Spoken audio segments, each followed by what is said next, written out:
पुकार दे विच असीं तुहानूं उस परिवारां नूं मिलाउने आ ਜਿਹੜੇ कि अपना इलाज करवाउण तो असमर्थ ਰਹਿੰਦੇ ਨੇ ਜਾਂ ਜਿਨ੍ਹਾਂ ਦੇ ਕੋਲ ਕਹਿ ਸਕਦੇ ਹਾਂ ਕਮਾਈ ਦਾ ਕੋਈ ਸਾਧਨ ਨਹੀਂ ਹੁੰਦਾ। ਪਿਛਲੇ ਲੰਮੇ ਸਮੇਂ ਤੋਂ ਉਹ ਬੈੱਡ ਦੇ ਉੱਪਰ ਬਿਮਾਰ ਪਏ ਨੇ। ਅੱਜ ਤੁਹਾਨੂੰ ਸੰਗਰੂਰ ਦਾ ਇੱਕ ਇਸ ਤਰ੍ਹਾਂ ਦਾ ਪਰਿਵਾਰ ਦਿਖਾਉਂਦੇ ਆ ਜਿਨ੍ਹਾਂ ਨੂੰ ਕੀ ਕਹਿ ਸਕਦੇ ਹਾਂ ਇਲਾਜ ਦੀ ਬੇहद ਜ਼ਿਆਦਾ ਸਖਤ ਜ਼ਰੂਰਤ ਹੈ, ਪਰ ਲੇਕਿਨ ਪਰਿਵਾਰ ਲਵੇ ਕੋਈ ਆਮਦਨ ਦਾ ਜਿਹੜਾ ਸਾਧਨ ਨਹੀਂ ਹੈਗਾ, ਇੰਨਾ ਪੈਸਾ ਨਹੀਂ ਹੈਗਾ ਕਿ ਉਹ ਆਪਣੇ घर दे उस जी का जो इलाज है वो महंगे हॉस्पिटलों च वधिया इलाज करवा सकन। गल कर रहे हैं संगरूर के इंदिरा कलोनी दे विच रहन वाले परमजीत सिंह दी। परमजीत सिंह पुकार दे विच तुहानूं असीं वो परिवार दिखाउने आ जो कह सकते हैं घर दी पुकार प्रोग्राम के तहत तुहानूं असीं वो परिवार दिखाउने आ जिन्हां नूं कह सकते हैं इलाज की सख्त जरूर हुंदी है, पर लेकिन आमदनी का साधन कोई ना होने दे चलते जां फिर घर दे विच गरीबी होने दे चलते वो अपना इलाज नहीं करवा पाउंदे, जिस लई वो लंबे समय तो बैड के उपर रहिंदे ने। अज तुहानूं मिलाउण जा रहे हैं संगरूर के इंदिरा कलोनी के रहन वाले परमिंदर सिंह दे नाल। परमिंदर सिंह पिछले 6-7 महीनों तो गुरदियां की बीमारी तो पीड़ित है तो बैड के उपर कह सकते हैं हैगा गा, कोई काम काज नहीं कर सकते, पर लेकिन परिवार दे विच कोई कमाउण वाला नहीं हैगा क्योंकि घर दे मुखी वो सी, उही कमाउंदे सी।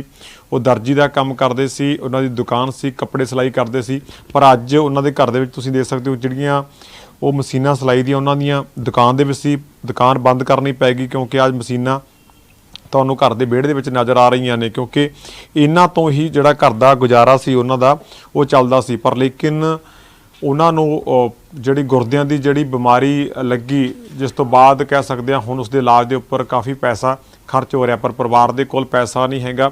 उन्हों की पत्नी है जी वो हुण घर दे विच ही जिहड़ा थोड़ा बहुत सिलाई का काम करके जां थोड़े बहुत दूसरे टेलरां दे नाल जिहड़ा संपर्क करके जो माड़ा मोटा पैसा आउंदा उसदे नाल घर दा गुजारा कर रहे हैं। तस्वीरां तुसीं घर दीयां देख सकते हो कि बेहद छोटा जिहा इन्ना कि जिहड़ा ये मकान है, एक कमरा ते नाल एक रसोई है, इसे दे विच जिहड़ा कि अपना वो गुजारा करते हैं। पर लेकिन हुण खुद वो बैड के उपर ने, 2 बच्चे ने, बड़ा बेटा जिहड़ा वो +2 दे विच पढ़दा है, छोटा जिहड़ा वो जन्म समय तो ही जिहड़ा अपाहिज है, वो अपने आप कह सकते हैं कोई काम काज नहीं कर सकता, खाना तक नहीं खा सकता। जिहड़ी माँ के उपर कह सकते हैं 2 जिम्मेवारियां ने, एक अपने बेटे नूं सामभण दी ते दूसरा कह सकते हैं अपने पति नूं सामभण दी, पर पैसा नहीं हैगा कोई, जिस लई इलाज करवाउणा काफ़ी मुश्किल हो रहा हैगा।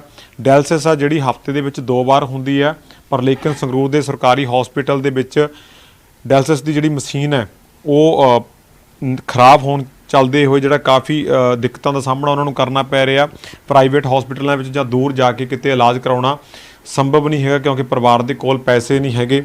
तस्वीर इसलिए दिखा रहे हैं क्योंकि जे कोई जिन्ने भी लोग सानू इस समय देख रहे हैं, क्योंकि हर बार काफ़ी वड्डी गिनती में जिहड़े देश विदेश के विच लोग देखते हैं वो मदद के लिए अपना हत्थ अगे बढ़ाउंदे ने तां जो किसी गरीब परिवार का इलाज हो सके, उन्हां दा कह सकते परिवार का जी है जिहड़ा तुहाडे थोड़े बहुत पैसे दे नालों बच सके।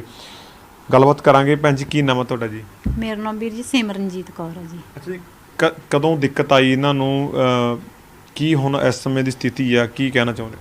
इन्हां नूं जी साल हो गया जी पिया नूं, बस जी इलाज करके ये पे ने जी, साडे कोल इन्ना है ही नहीं जी इलाज कराउण वास्ते पैसे जी। मैं तो यही कहनी भी सानूं मदद मिलनी चाहिए जी। अगर गल की जाए जी किन्नी क मदद की तुहानूं जरूरत है, किन्ना क पैसा डॉक्टर दे नाल गल हुई है जां इलाज दे कराउण दे विच, जां फिर सही समय ते जां सही किसी हॉस्पिटल तक तुसीं अजे नहीं पहुँच सके? नहीं सही असीं हॉस्पिटल 'ਚ हजे पहुँच ही नहीं सके जी, पैसिਆਂ ਕਰਕੇ नहीं असीं पहुँचते। ਉੱਦਾਂ ਉਹਨਾਂ ਨੇ ਕਿਹਾ ਵੀ ਜੇ ਤੁਸੀਂ ਕਿਡਨੀ ਪਵਾਉਣੀ ਵੀ 5-7 ਲੱਖ ਰੁਪਈਆ ਹੋਵੇ ਤਾਂ ਵੀ ਜਾਂ ਤੁਹਾਡੀ ਕਿਡਨੀ ਆਪਦੀ ਹੋਵੇ ਜੀ, ਇੰਨਾ ਸਾਡੇ ਕੋਲ ਹੈ ਨਹੀਂ ਵੀਰ ਜੀ। ਹੁਣ ਡਾਇਲਿਸਿਸ ਕਰਾਉਣ ਦੇ ਲਈ ਜਿਹੜਾ ਕਿਵੇਂ ਚੱਲ ਰਿਹਾ, ਕਿਵੇਂ ਖਰਚ ਹੋ ਰਿਹਾ, ਕਿੱਥੋਂ ਪੈਸਾ ਆ ਰਿਹਾ ਜਾਂ ਫਿਰ ਨਹੀਂ ਆ ਰਿਹਾ? ਵੀਰ ਜੀ ਖਰਚਾ ਤਾਂ ਦੇਖੋ ਜੀ ਕਦੇ ਕੋਈ ਭੈਣ ਭਰਾ ਦੇ ਕੇ ਜਾਂਦਾ ਜਾਂ ਮੇਰਾ ਦਿੰਦਾ ਜਾਂ ਉਰੇ ਵਾਲੇ ਕਰਦੇ ਨੇ ਜੀ। ਬਹੁਤ ਮੈਨੂੰ ਤੰਗੀ ਆਉਂਦੀ ਹੈ ਜੀ, ਜਾਂ ਫਿਰ ਮੈਂ ਮਾੜਾ ਮੋਟਾ ਆਪ ਸਿਲਾਈ ਕਰਦੀ ਹਾਂ ਜੀ, ਮਸ਼ੀਨ 'ਤੇ ਸਲਵਾਰਾਂ ਬਣਾਉਣੀ ਜੀ, ਉਹਦੇ ਨਾਲ ਮੇਰਾ ਘਰ ਦਾ ਖਰਚਾ ਚੱਲਦਾ ਜੀ। 2 ਤੁਹਾਡੇ ਬੇਟੇ ਨੇ, ਇੱਕ ਬੇਟਾ ਵੀ ਅਫਾਈਜ ਆ? ਹਾਂਜੀ, ਇਹਨਾਂ ਨੂੰ ਤਾਂ ਜਦੋਂ ਦੇ ਹੋਏ ਨੇ 15 ਸਾਲ ਦੇ ਹੋਏ ਨੇ, ਹੋ ਗਿਆ ਜੀ ਇਹਨਾਂ ਦੀ ਉਮਰ, ਤੇ ਉਦੋਂ ਦੀ ਪਏ ਨੇ, ਉਦੋਂ ਦੀ ਸਾਂਭ ਰਹੀਆਂ ਜੀ। ਇਹਨਾਂ ਦਾ ਵੀ ਇਲਾਜ ਹੈ ਨਹੀਂ ਜੀ ਕਹਿੰਦੇ। ਅੱਛਾ, ਤੁਹਾਨੂੰ ਬਹੁਤ ਲੋਕ ਦੇਖ ਰਹੇ ਹੋਣਗੇ ਟੀਵੀ ਤੇ, ਤਾਂ ਕਿਸ ਤਰ੍ਹਾਂ ਤੁਹਾਡੀ ਉਹ ਮਦਦ ਕਰ ਸਕਣ, ਜੇ ਮਤਲਬ ਕਿ ਕੀ ਚਾਹੁੰਦੇ ਹੋ ਤੁਸੀਂ? ਤੁਹਾਨੂੰ ਪੈਸੇ ਦੀ ਜ਼ਰੂਰਤ ਹੈ ਜਾਂ ਕਿਤੇ ਜਿਹੜਾ ਇਲਾਜ ਆ ਕਿਤੇ ਵੱਡੇ ਹਸਪੀਟਲ 'ਚ ਹੋਵੇ? ਹਾਂਜੀ, ਮੈਨੂੰ ਤਾਂ ਐ ਵੀ ਇਲਾਜ ਹੋ ਜੇ ਜੀ, ਮੈਨੂੰ ਤਾਂ ਇਲਾਜ ਤੱਕ ਹੀ ਬਸ ਜੀ ਹੈਗਾ ਵੀ ਮੇਰਾ ਇਹ ਬਚ ਜਾਣ ਜੀ, ਵੀ ਸਾਨੂੰ ਇਹੀ ਬਹੁਤ ਆ ਜੀ। ਮੈਨੂੰ ਇੱਕ ਜਿਹੜੀ ਸਰਕਾਰੀ ਸਹੂਲਤਾਂ ਮਿਲਦੀਆਂ ਨੇ, ਇੱਕ ਸਰਕਾਰੀ ਕਾਰਡ ਬਣਦੇ ਨੇ ਜਿਹੜੇ ਸਿਹਤ ਬੀਮੇ ਬਣਦੇ ਨੇ ਜਿਹਦੇ 5 ਲੱਖ ਰੁਪਏ ਤੱਕ ਦਾ ਇਲਾਜ ਫ੍ਰੀ ਹੁੰਦਾ, ਕਿ ਉਹ ਤੁਹਾਡਾ ਬਣਿਆ ਹੋਇਆ? ਜੇ ਬਣਿਆ ਹੋਇਆ ਤਾਂ ਉਹਦੇ ਤਹਿਤ ਇਲਾਜ ਹੋ ਰਿਹਾ, ਕੀ ਦਿੱਕਤ ਆ ਰਹੀ ਹੈ? ਨਹੀਂ, ਉੱਦਾਂ ਸਰਕਾਰੀ 'ਚ ਤਾਂ ਉੱਥੇ ਇਲਾਜ ਹੋ ਰਿਹਾ ਤੀ ਜੀ, ਕਿਉਂਕਿ ਮਸ਼ੀਨਾਂ ਨਹੀਂ ਹੈਗੀਆਂ ਜੀ, ਮਸ਼ੀਨ ਇੱਕ ਕਰਕੇ ਜੀ ਸਾਡਾ ਇਲਾਜ ਹੋ ਨਹੀਂ ਰਿਹਾ ਜੀ। ਫਿਰ ਉਹਨਾਂ ਦਾ ਆਪਾਂ ਨੇ ਕੀ ਕਰਨਾ ਜਦੋਂ ਉਹਤੇ ਇਲਾਜ ਹੁੰਦਾ ਤਾਂ ਹੈਗਾ ਜੀ, ਕਿਉਂਕਿ ਉਹਦੇ ਕਰਕੇ ਸਾਨੂੰ ਬਾਹਰ ਕਰਾਉਣੀ ਪੈਂਦੀ ਹੈ ਜੀ, ਕਿਉਂਕਿ ਮਸ਼ੀਨ ਇੱਕ ਆ ਜੀ ਉੱਥੇ। ਬਾਹਰ ਪ੍ਰਾਈਵੇਟ ਤੌਰ ਦੇ ਉੱਪਰ ਉਹ ਕਾਰਡ ਨਹੀਂ ਚੱਲਦਾ? ਉਹ ਨਹੀਂ ਜੀ, ਚੱਲਦਾ ਨਹੀਂ ਹੈਗਾ ਜੀ। ਉਹ ਦੇਖਿਆ ਤੁਸੀਂ, ਗਏ ਹੋ ਕਿਤੇ? ਹਾਂਜੀ, 2-3 ਥਾਂ ਵਿੱਚ ਚਲਾਇਆ ਜੀ, ਉਹ ਕਹਿੰਦੇ ਚੱਲਦਾ ਨਹੀਂ, ਵੀ ਸਾਡੇ ਉਰੇ ਇਹ ਚੱਲਦਾ ਨਹੀਂ। ਅਸੀਂ ਪਹਿਲਾਂ ਵੀ ਇੱਥੇ ਸਨਾਮ ਕਰਵਾਇਆ ਜੀ, ਉੱਥੇ ਵੀ ਮੈਂ 30-40 ਹਜ਼ਾਰ ਰੁਪਏ ਲਾਇਆ ਜੀ, ਉੱਥੇ ਵੀ ਨਹੀਂ ਚੱਲਿਆ ਜੀ ਹੈਗਾ ਫਿਲਹਾਲ, ਕਿਉਂਕਿ ਸਰਕਾਰੀ ਜਿਹੜੇ ਕਈ ਸਕੀਮਾਂ ਲਾਂਚ ਹੁੰਦੀਆਂ ਨੇ, ਪਰ ਲੇਕਿਨ ਜਿਸ ਤਰੀਕੇ ਦੇ ਨਾਲ ਜ਼ਰੂਰਤ ਹੁੰਦੀ ਹੈ, ਜਿਵੇਂ ਪਹਿਲਾਂ ਵੀ ਅਸੀਂ ਇਹ ਸਵਾਲ ਉਠਾਉਂਦੇ ਰਹੇ ਹਾਂ ਕਿ ਅਗਰ ਸਰਕਾਰਾਂ ਨੇ ਕੰਮ ਕਰਨੇ ਨੇ ਤਾਂ ਗਰਾਊਂਡ ਦੇ ਉੱਪਰ ਕਰਨੇ ਚਾਹੀਦੇ ਨੇ, ਪਰ ਇਲਾਜ ਆ ਜਿਹੜਾ ਉਹ ਪ੍ਰਾਈਵੇਟ ਜਾਂ ਫਿਰ ਵੱਡੇ ਹਸਪੀਟਲਾਂ 'ਚ ਹੁੰਦਾ, ਉੱਥੇ ਜਿਹੜੇ ਉਹ ਕਾਰਡ ਨੇ ਨਹੀਂ ਚੱਲ ਪਾਉਂਦੇ, ਜਾਂ ਫਿਰ ਸਹੀ ਤਰੀਕੇ ਦੇ ਨਾਲ ਜਾਣਕਾਰੀ ਜਿਹੜੀ ਉਹ ਲੋਕਾਂ ਨੂੰ ਨਹੀਂ ਹੁੰਦੀ। ਇਸ ਕਰਕੇ ਜਿਹੜੇ ਉਹ ਕਾਫੀ ਦਿੱਕਤਾਂ ਦਾ ਸਾਹਮਣਾ ਕਰਨਾ ਪੈਂਦਾ। ਇਹ ਤੁਸੀਂ ਬੇਟਾ ਜਿਸ ਦਾ ਮੈਂ ਜ਼ਿਕਰ ਕਰ ਰਿਹਾ ਸੀ, ਦੇਖ ਸਕਦੇ ਹੋ, ਜਿਹੜੀ 15 ਸਾਲ ਦੀ ਉਮਰ ਹੈ, ਅਗਰ ਇਸ ਸਮੇਂ ਬੈੱਡ ਦੇ ਉੱਪਰ ਲੇਟਿਆ ਹੋਇਆ ਤਾਂ ਸਿਰਫ ਮਾਂ ਵੱਲੋਂ ਇਸ ਪਾਸੇ ਲਿਟਾਇਆ ਗਿਆ ਤਾਂ ਉਹ ਆਪਣਾ ਖੁਦ ਕਹਿ ਸਕਦੇ ਕਿ ਪਾਸਾ ਲੈ ਕੇ ਦੂਸਰੀ ਸਾਈਡ ਬੈਠ ਜਾਂ ਖੜਾ ਵੀ ਨਹੀਂ ਹੋ ਸਕਦਾ। ਖਾਣਾ ਵੀ ਜਿਹੜਾ ਉਸ ਨੂੰ ਜਿਹੜੀ ਉਸ ਦੀ ਮਾਂ ਜਿਹੜੀ ਉਹ ਕਰਾਉਂਦੀ ਆ। ਤੇ ਤੁਸੀਂ ਦੇਖ ਸਕਦੇ ਹੋ ਕਿ ਇਹ ਸ਼ਖਸ ਨੇ ਜਿਹੜੇ ਬੈੱਡ ਦੇ ਉੱਪਰ ਪਏ ਨੇ, ਕਿਉਂਕਿ ਟੇਲਰ ਦਾ ਕੰਮ ਕਰਦੇ ਸੀ, ਘਰ ਤੋਂ ਥੋੜੀ ਦੂਰ ਇਹਨਾਂ ਦੀ ਦੁਕਾਨ ਸੀ, ਦੁਕਾਨ ਤੋਂ ਜਿਹੜਾ ਪੂਰੇ ਘਰ ਦਾ ਗੁਜ਼ਾਰਾ ਜਿਹੜਾ ਕਹਿ ਸਕਦੇ ਚੱਲਦੇ ਸੀ। ਪਰ ਹੁਣ 1 ਸਾਲ ਤੋਂ ਬੈੱਡ ਦੇ ਉੱਪਰ ਨੇ, ਕਿਉਂਕਿ ਦੋਨੋਂ ਕਿਡਨੀਆਂ ਦੇ ਉੱਪਰ ਜਿਹੜਾ ਕਹਿ ਸਕਦੇ ਇਸ ਦਾ ਅਸਰ ਹੋ ਚੁੱਕਿਆ, ਕਿਉਂਕਿ ਉਹਨਾਂ ਨੂੰ ਬੀਪੀ ਦੀ ਜਿਹੜੀ ਸ਼ਿਕਾਇਤ ਸੀ, ਉਹਨਾਂ ਦਾ ਬੀਪੀ ਲਗਾਤਾਰ ਵੱਧਦਾ ਸੀ, ਪਰ ਬੀਪੀ ਜਿਹੜਾ ਕਿ ਉਹਦੇ ਕੋਈ ਸਿੰਪਟਮ ਨਹੀਂ ਆਉਂਦੇ ਸੀ, ਪਤਾ ਨਹੀਂ ਲੱਗਦਾ ਸੀ ਕਿ ਬੀਪੀ ਬਲੱਡ ਪ੍ਰੈਸ਼ਰ ਕਦੋਂ ਵੱਧ ਰਿਹਾ ਹੈਗਾ। ਇਸ ਦੇ ਚੱਲਦੇ ਜਿਹੜਾ ਉਸਦਾ ਅਸਰ ਹੈ ਜਿਹੜਾ ਉਸਦੀ ਕਿਡਨੀਆਂ ਦੇ ਉੱਪਰ ਪਿਆ ਹੈਗਾ। ਗੱਲਬਾਤ ਕਰਾਂਗੇ। ਸਰ, ਕਿਸ ਤਰ੍ਹਾਂ ਦੀ ਹੁਣ ਤੁਹਾਨੂੰ ਮੁਸ਼ਕਲ ਆ ਰਹੀ ਹੈਗੀ? ਹੁਣ ਮੁਸ਼ਕਲ ਤਾਂ ਬਹੁਤ ਹੈ ਜੀ, ਸਾਹ ਨਹੀਂ ਆਉਂਦਾ ਹੈਗਾ ਜੀ। ਜਦੋਂ ਡਾਇਲਸਿਸ ਹੋਣ ਵਾਲੇ ਜਾਂਦੇ ਰੋਟੀ ਸਵਾਦ ਲੱਗਦੀ ਹੈਗੀ, ਬਸ ਸਾਰੇ ਦਿਨ 'ਚ ਇੱਕ ਦਿਨ ਰੋਟੀ ਖਾਈਦੀ ਹੈਗੀ, ਹਫ਼ਤੇ ਕੀ ਕਹਿਣਾ ਵੀ 2-4 ਰੋਟੀਆਂ ਖਾ ਲਈਏ, ਨਹੀਂ ਕਿ ਰੋਟੀ ਨਹੀਂ ਖਾਧੀ ਜਾਂਦੀ ਹੈਗੀ, ਤੁਰਿਆ ਨਹੀਂ ਜਾਂਦਾ ਹੈਗਾ ਜੀ, ਵੀਕਨੈਸ ਬਹੁਤ ਹੈਗੀ ਜੀ। ਅੱਛਾ, ਇਹ ਡਾਇਲਸਿਸ ਕਰਾਉਣ ਦਾ ਇੱਕ ਵਾਰ ਦਾ ਕਿੰਨਾ ਖਰਚ ਆਉਂਦਾ ਤੇ ਮਹੀਨੇ ਦੇ ਵਿੱਚ ਕਿੰਨੀ ਵਾਰ ਡਾਇਲਸਿਸ ਹੁੰਦੀ ਹੈ ਤੁਹਾਡੀ? ਹਫ਼ਤੇ 2 ਵਾਰੀ ਹੁੰਦੀ ਹੈ, ਤੇ ਉਰੇ ਤਾਂ ਹੁੰਦੀ ਨਹੀਂ ਹੈਗੀ। ਉਰੇ ਤਾਂ ਇੱਕ ਵਾਰੀ ਕਰਕੇ 15-15 20 ਦਿਨਾਂ ਦਾ ਟਾਈਮ ਦੇ ਦਿੰਦੇ ਨੇ ਜੀ। ਫਿਰ ਸਾਨੂੰ ਉੱਥੇ ਨਾਭੇ ਜਾਣਾ ਪੈਂਦਾ ਜੀ, ਕੋਈ 1000 ਰੁਪਏ ਲੈਂਦਾ, ਕੋਈ 1200 ਰੁਪਏ ਲੈਂਦਾ ਗੱਡੀ ਵਾਲਾ, ਫਿਰ ਕਿਵੇਂ ਨਾ ਕਿਵੇਂ ਕਿਤੋਂ ਫੜ ਕੇ ਲੈ ਕੇ ਜਾਣਾ ਪੈਂਦਾ ਜੀ। ਅੱਛਾ, ਫਿਰ ਜਿਹੜੀ ਡਾਇਲਸਿਸ ਕਰਵਾਉਂਦੇ ਹੋ ਉੱਥੇ ਜਾ ਕੇ ਉਹ ਫ੍ਰੀ ਹੋ ਜਾਂਦੀ ਹੈ? ਉੱਥੋਂ ਤਾਂ ਫ੍ਰੀ ਹੋ ਜਾਂਦੀ ਜੀ, ਸਰਕਾਰੀ ਹਸਪੀਟਲ 'ਚੋਂ ਕਰਵਾਉਂਦੇ ਹੋ? ਹਾਂਜੀ।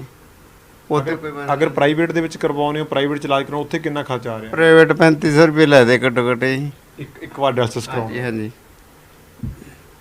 ਹੁਣ ਤੁਹਾਨੂੰ ਬਹੁਤ ਲੋਕ ਦੇਖ ਰਹੇ ਨੇ ਇਸ ਸਮੇਂ ਟੀਵੀ ਦੇ ਜ਼ਰੀਏ ਮਾਧਿਅਮ ਰਾਹੀਂ, ਤਾਂ ਕਿਸ ਤਰ੍ਹਾਂ ਦਾ ਕਿੰਨਾ ਕੁ ਇਲਾਜ ਦਾ ਖਰਚ ਤੁਹਾਨੂੰ ਕਹਿ ਰਹੇ ਨੇ ਡਾਕਟਰ, ਤਾਂ ਕਿੰਨੇ ਕੁ ਪੈਸੇ ਦੇ ਨਾਲ ਤੁਹਾਡਾ ਇਲਾਜ ਹੋ ਸਕਦਾ ਜਿਸ ਦੇ ਨਾਲ ਤੁਸੀਂ ਕਹਿ ਸਕਦੇ ਹੋ ਤੰਦਰੁਸਤ ਹੋ ਸਕਦੇ ਹੋਗੇ? ਅਸੀਂ ਅੰਮ੍ਰਿਤ 'ਚ ਗਏ ਸੀ ਪਟਲੇ, ਉਹ ਕਹਿੰਦੇ ਨਾਲ ਤਾਂ ਕਿਹੜੇ ਦੀ ਠੋਡੀ ਹੋਊਗੀ, ਨਾਲੇ 5 ਲੱਖ ਰੁਪਏ ਲੱਗੂ ਜੀ। ਇੰਨੀ ਸਾਡੇ ਤਾਂ ਕੁਝ ਐਸਾ ਨਹੀਂ। ਕੀ ਕੰਮ ਕਾਜ ਕਰਦੇ ਸੀ ਪਹਿਲਾਂ ਤੁਸੀਂ? ਟੇਲਰ ਦਰਜੀ ਦਾ ਕੰਮ ਕਰਦੇ ਸੀ? ਹਾਂ, ਸਿਲਾਈ ਦਾ ਕੰਮ ਕਰਦੇ ਸੀ, ਵਧੀਆ ਗੁਜ਼ਾਰਾ ਚੱਲ ਰਿਹਾ ਸੀ। ਉਹ ਸਾਰਾ ਕਿੰਨੀ ਕੁ ਹੁਣ ਇਸ ਸਮੇਂ ਕਿੰਨੀ ਕੁ ਆਮਦਨ ਹੈ ਘਰ ਦੀ ਜੇ ਇਸ ਸਮੇਂ? ਨਹੀਂ ਹੈਗਾ ਜੀ, 1 ਰੁਪਏ ਦੀ ਕਮਾਈ ਨਹੀਂ ਹੈਗੀ।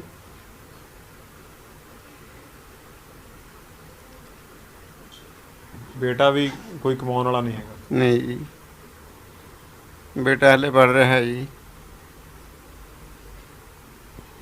ਫਿਲਹਾਲ ਤੁਸੀਂ ਦੇਖਿਆ, ਕਿਉਂਕਿ ਹਰ ਵਾਰ ਹਰ ਹਫਤੇ ਅਸੀਂ ਸਾਡੇ ਇਸ ਪ੍ਰੋਗਰਾਮ ਦੇ ਤਹਿਤ ਹਰ ਇੱਕ ਉਸ ਸ਼ਖਸ ਨੂੰ ਤੁਹਾਡੇ ਰੂਬਰੂ ਕਰਦੇ ਹਾਂ ਜਿਨ੍ਹਾਂ ਨੂੰ ਤੁਹਾਡੇ ਦਿੱਤੇ ਇੱਕ ਪੈਸੇ ਦੀ ਬੇਹੱਦ ਜ਼ਿਆਦਾ ਜ਼ਰੂਰਤ ਹੁੰਦੀ ਹੈ। ਅਗਰ ਤੁਸੀਂ ਬੇਹੱਦ ਥੋੜ੍ਹੇ 'ਚੋਂ ਥੋੜ੍ਹਾ ਜਿਹੜਾ ਕਹਿ ਸਕਦੇ ਹੋ ਆਪਣਾ ਦਾਨ ਦਿੰਦੇ ਹੋ, ਰੁਪਈਆ ਕਰਕੇ ਦਿੰਦੇ ਹੋ, ਤਾਂ ਕਿਸੇ ਉਸ ਜ਼ਰੂਰਤਮੰਦ ਦੀ ਜਿਹੜੀ ਜ਼ਰੂਰਤ ਆ ਉਹ ਪੂਰੀ ਹੁੰਦੀ ਹੈ, ਉਸ ਦਾ ਇਲਾਜ ਜਿਹੜਾ ਉਹ ਹੋ ਪਾਉਂਦਾ ਹੈਗਾ।